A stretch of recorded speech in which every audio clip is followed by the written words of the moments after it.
Hello dear students, this is Mrs. Bhagyashree Wankhede from Electronics and Telecommunication Department, NIT Polytechnic Nagpur.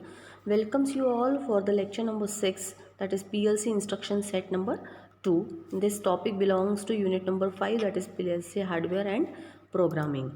So the course outcome related to this topic is maintain PLC based process control system. Learning outcome means after completion of this topic, you will be able to understand the concept of programming language, understand the relay and fundamental symbols, different instructions of relay type and timer instructions. तो ये topic में तो हम counter instructions जो कि timer में use होते हैं, इसलिए सबसे पहले आपका काउंटर का मतलब आप लोगों को समझ में आना चाहिए। काउंटर किस लिए यूज़ किया जाता है? किसी नंबर ऑफ पल्सेस को काउंट करने के लिए या नंबर ऑफ़ सीक्वेंसेस या रिस्पॉन्सेस को काउंट करने के लिए हम काउंटर का यूज़ करते हैं। तो जब भी हम काउंटिंग स्टार्ट करते हैं तो काउंटर में इनिशियली कितनी वैल्यू होनी चाहिए? तो ऑब्वियसली अगर काउंटर की इनिशियल वैल्यू 0 होती है तो हमें काउंटिंग करना बहुत आसान होता है कि हमने 1 2 3 4 5 6 अप टू 6 पल्सेस हमने काउंट किए। लेकिन पहले से ही अगर काउंटर में 100 वैल्यू स्टोर्ड है और अगर हमको आगे के 6 काउंट करना है तो हमें 101 102 103 ऐसे करने पड़ेंगे। इसलिए आसान तरीका होता है कि काउंटर को जब भी हम काउंटिंग शुरू करते हैं तो उसकी इनिशियल वैल्यू हमको हमेशा 0 पे ही रखना है, यानी उसको कहा जाता है एक्यूमुलेटेड वैल्यू। अगर वो 0 पे रखते हैं तो काउंटिंग हमारा बहुत आसान तरीके से हम कर सकते हैं। ठीक है, सो यहाँ पे देखिए अभी कि कुछ काउंटर के इंस्ट्रक्शंस दिए गए हैं। जैसे सी टी यू का मतलब काउंटर अप, यानी अप काउंटर। अब ये अप काउंटर का मतलब क्या होता है कि जब जब जो एक्यूमुलेटेड वैल्यू है वो जैसे ही बढ़ती जाएगी, कितने से 1 से वो काउंटर की वैल्यू जो है वो बढ़ती जाएगी। लेकिन कब बढ़ेगी? जब हमारा इनपुट फॉल्स से ट्रू कंडीशन में आएगा, यानी कोई भी फॉल्स से ट्रू कंडीशन में आना। सपोज़ आप एक स्विच ले लो, वो पहले ओपन है, जैसे ही उसको आप क्लोज़ कर देते हो तो वो फॉल्स से ट्रू में आ जाती है। यानी जब जब हम हमारा कंडीशन को फॉल्स से ट्रू करते हैं तब तक हमारा काउंटिंग एक एक से बढ़ते जाएगा और पावर ऑफ होने के बाद भी जो लास्ट काउंट है उसको वो काउंटर रिटेन करता है, यानी संभाल के रखता है। वैसे ही काउंट डाउन काउंटर यानी सी टी डी का मतलब है डाउन काउंटर। तो इसका मतलब क्या है कि काउंटर की वैल्यू को डिक्रीमेंट करना एक एक से, लेकिन कब? जब हमारी कंडीशन फॉल्स से ट्रू होती जाएगी। तो फॉल्स से ट्रू जैसे ही इनपुट हो गया हमारा, काउंटर एक से डिक्रीमेंट होगा, फिर से फॉल्स से ट्रू हो गया तो फिर से काउंटर डिक्रीमेंट होगा। और ऐसा पावर ऑफ होने के बाद भी या पावर कट ऑफ होने के बाद भी वो काउंटर अपना वैल्यू को रिटेन करके रखते हैं। This is high speed counter, that is HSC। तो count high speed pulses from a high speed input. ये काउंटर ऐसा होता है कि जो बहुत फास्ट तरीके से जहाँ पे इनपुट एंट्री करता है उसको काउंट करने के लिए एक स्पेशल काउंटर है कि हाई स्पीड काउंटर। उसकी स्पीड, काउंटिंग की स्पीड अगर ज़्यादा है तो उस वक्त हमको इस काउंटर की ज़रूरत होती है। Lastly is the reset. Reset का मतलब आप सभी लोगों को पता है, रिसेट यानी वैल्यू को ज़ीरो करना। तो काउंटर की वैल्यू अगर कुछ आई हुई है और उसको वापस हमें ज़ीरो पे लेके जाना है तो इस कमांड से हम पूरे काउंटर की वैल्यू को वापस ज़ीरो कर सकते हैं। नेक्स्ट यहाँ पे आप देखिए कि जैसे अप काउंटर का काउंटिंग किस टाइप से होता है। ये काउंटर दिया हुआ है। अब जैसे ही यहाँ पे इनपुट आएगा, ये एक स्विच है, ठीक है। अब जब तक इनपुट का वैल्यू लो है, this is nothing but a square wave, ठीक है। तो इनपुट की वैल्यू लो है तो स्विच ओपन है। जैसे ही स्विच ओपन है तो काउंटर कुछ भी काउंट नहीं करेगा। लेकिन जैसे ही ये फॉल्स से ट्रू हो जाएगा, इनपुट फॉल्स से ट्रू होना यानी 0 से 1 पे पहुँच गया। जैसे ही ये फर्स्ट टाइम लो से हाई चला गया तो स्विच भी क्लोज हो जाएगी और काउंटर कितना काउंट करेगा? 1। तो काउंटर की वैल्यू हो गई 1। उसके बाद में फिर से ये लो से हाई होता है तो भी काउंटर की वैल्यू चेंज नहीं होगी। वापस जब ये लो से हाई हो जाएगा तो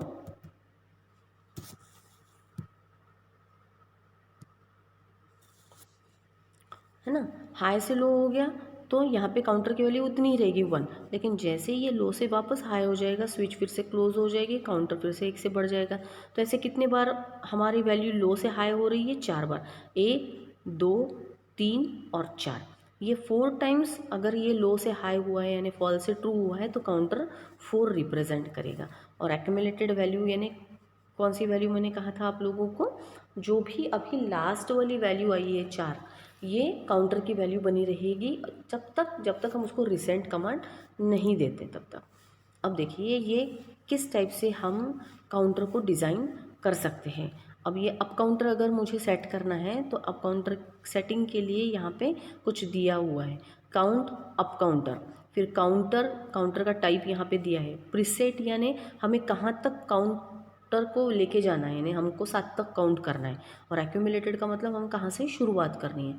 तो ओरिजिनली काउंटर में 0 रहेगा इसलिए, और मुझे लास्ट वैल्यू मेरी क्या चाहिए काउंटर की 7। फिर ये जो स्विच दी हुई है सी यू यानी काउंटर को जो हम रिप्रेजेंट कर रहे हैं, ठीक है, अप काउंटर को। फिर ये डी एन का मतलब होता है डन बिट। जैसे ही आपका 7 तक काउंटर पहुंच जाएगा तो आपका डन बिट 1 रिप्रेजेंट होगा। डन बिट का मतलब ये हमारा काम अभी कंप्लीट हो गया है।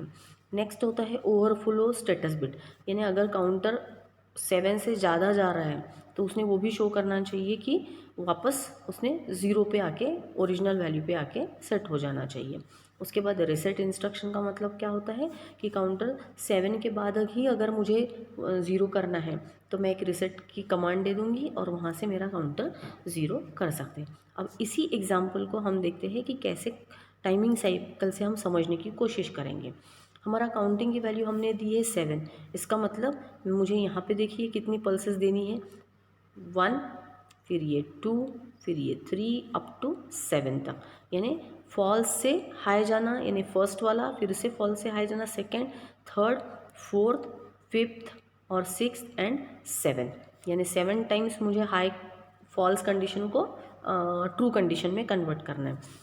डन बिट मेरा कब काम करना शुरू करेगा, डन बिट की वैल्यू कब मेरी 1 होगी, जब मेरा काउंटर बराबर 7 शो करेगा तभी जाके डन बिट मेरा 1 पे शो होगा। अदरवाइज तब तक उसकी वैल्यू कितनी रहेगी, 0 ही रहेगी। डन का मतलब है कि हमारा काम हो गया काउंटिंग का। उसके बाद रिसेट कमांड। अब मुझे क्या करना है, सपोज 7 काउंट होने के बाद मुझे वापस काउंटर को 0 करना है। तो अब देखिए यहाँ पे डन बिट मैंने 1 कर दिए और यहाँ पे देखिए कि 7, ये 7 वैल्यू को ही होल्ड करके रहेगा। लेकिन जैसे ही हम रिसेट पल्स देते हैं, डन बिट हो गया, इसका मतलब मेरा काउंटर की वैल्यू कितनी शो कर रहा है अभी, वो 7। और 7 वो कब तक रहेगा, जब तक मैं चाहूँगी तब तक। जैसे ही मैंने इस पोर्शन पे आने के बाद अगर मैंने वहाँ पर रिसेट कमांड दे दिया, रिसेट का मतलब जो 7 थी अब तक वैल्यू उसको वापस 0 कर दो। इसका मतलब डन बिट की वैल्यू को क्या कर दिया अभी हमने, 0। डन बिट जब तक 7 था काउंटर की वैल्यू हमें 7 दिख रही थी, और जैसे ही हमने रिसेट कमांड दे दिया तो डन बिट का वैल्यू कितना हो जाएगा, 0। इसके बाद में ये एक्यूमुलेटेड वैल्यू देखिए, हमने स्टार्ट कहाँ से किया था, काउंटर 0 से। अब देखिए यहाँ पे इनिशियली 0 है, जैसे ही हमारा पहला कंडीशन फॉल्स से ट्रू होता है, फॉल्स से ट्रू होता है तो हमारा काउंटर 1 से इंक्रीमेंट होता है। अप काउंटर है इसलिए 1 से इंक्रीमेंट हो गया। जब तक नेक्स्ट फॉल्स से ट्रू नहीं आता तब तक वो 1 पे ही है। जैसे ही नेक्स्ट वाला फॉल्स से ट्रू जाएगा यानी सेकंड वाला पल्स ऑपरेट होगा तो ये वैल्यू 1 से 2 पे चली जाएगी और 2 पे ही रहेगी जब तक थर्ड वाला फॉल्स से ट्रू नहीं आता।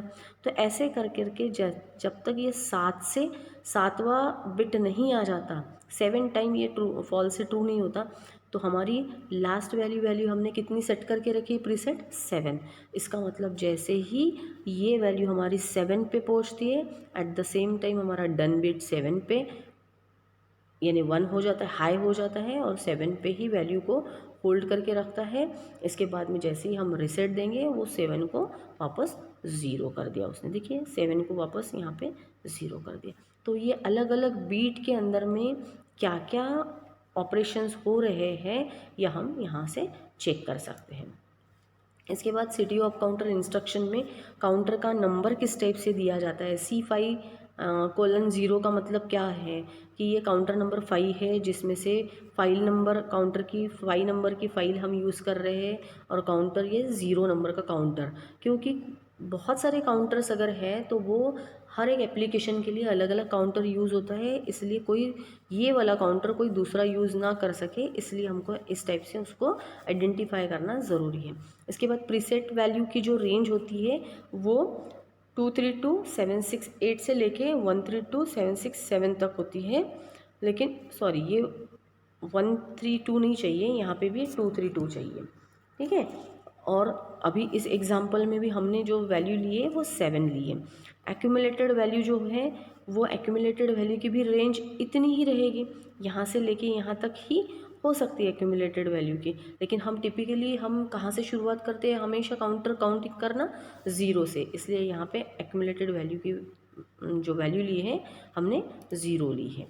अब कंट्रोल वर्ड का मतलब है कि कोई भी काउंटर को अगर सेट करना है तो इस कंट्रोल वर्ड को हमको यूज़ करना ज़रूरी होता है। Generally control word is of 16 bits, 0 से लेके 15 तक। अभी control word 0, control 1, control word 2।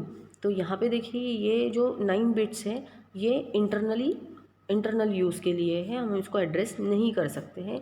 लेकिन ये जो अभी हमने स्टडी किया है, up counter, CD, done bit, overflow bit, underflow status वाला बिट जो है ना, तो ये सारे बिट्स किस टाइप से रखने के बाद हम काउंटर को कंट्रोल वर्ड में कन्वर्ट कर सकते हैं। अब CU यानी enable bit, the count up enable bit is use the count up counter and is true whenever the count up counter instruction is true.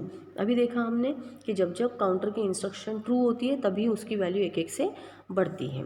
Done bit का मतलब the done bit is true whenever the accumulated value is equal to और greater than the preset value. Preset value हमने 7 करके रखी थी और जैसे ही हमारा काउंटर की वैल्यू 7 हो जाती है उसी वक्त डन बिट की वैल्यू 0 से लेके 1 हो जाती है, यानी हमारा काम हो गया अभी। ओवरफ्लो बिट का मतलब the overflow bit is true whenever the count past is maximum value. जैसे ही हमने प्रीसेट वैल्यू 7 करके रखी है और 7 को भी वो क्रॉस करके अगर काउंट कर रहा है ऊपर, तो उस केस में ओवरफ्लो बिट काम करना शुरू हो जाता है ना। अपडेट एक्यूमुलेटर का मतलब है UA bit. The update accumulator bit is use only in conjunction with external HSC high speed counter, यानी जब जब भी हम हाई स्पीड काउंटर का यूज़ करते हैं उसी वक्त हमको UA बिट का यूज़ करना ज़रूरी है, उसको सेट करने की ज़रूरत होती है। उसके बाद डाउन काउंटर हमें पता है। डाउन काउंटर का मतलब क्या है कि जो हाईएस्ट वैल्यू से 0 तक हमारी साइकिल लेके है। अब यहाँ पे देखिए 5 साइकिल हम यहाँ पे यूज़ कर रहे हैं, 1, फिर 2, फिर 3, फिर 4 और 5। तो जैसे जैसे ये फॉल्स से हाई ट्रू कंडीशन में जाएगा वैसे वैसे हमारा काउंटिंग कम कम होते आएगा। यानी पहले 5 है तो जैसे ही पहला ट्रू हो गया -4 हो जाएगा, फिर दूसरा ट्रू हो गया तो 3 हो जाएगा, फिर तीसरे में 2, फिर 1, फिर लास्ट में 0, है ना। इस टाइप से हमारा down counter it is exactly similar and it is opposite, exactly opposite to up counter. इसके बाद डाउन काउंटर के लिए भी वही सेटिंग दिया हुआ है जो कि हमने अप काउंटर के लिए, लेकिन यहाँ पे ओवरफ्लो बिट के जगह पे अंडरफ्लो स्टेटस बिट, क्योंकि वो 0 से भी कम हो सकता है, माइनस साइड में जा सकता है। Counter done bit as it is है, रिसेट का मतलब है फिर से 0 करना ही है। अब देखिए काउंटर में, डाउन काउंटर में 7 से नीचे के डायरेक्शन में काउंटिंग शुरू हुआ है और जैसे ही हमारा काम कंप्लीट हो जाता है 0 तक आ जाता है, हमारा डन बिट भी अपना काम करना शुरू कर देता है। पहले डन बिट 1 पे था, अभी डन बिट कहाँ पे आ जाएगा 0 पे। जैसे ही हम रिसेट पल्स देंगे वो वापस से 0 पे अपना वैल्यू सेट कर लेगा। ये सेम डिस्क्रिप्शन यहाँ पे भी दी है जो हमने पहले भी स्टडी कर चुके। This is the instruction control word for the counter down counter. Now we can summarize this topic. By completing this topic, we came to know the concept of counter instruction up and down. It is very similar. Just आप लोगों को थोड़ा सा down counter में जो terminology use होती है और अप काउंटर में उसी को देखना है, otherwise it is very similar and we came to know the parameters related to instruction set. Thank you so much, dear students, for watching this video, and in the next video we will discuss the topic related to data handling, logical and comparison instruction. This is again an interesting topic, and after that only one lecture is there.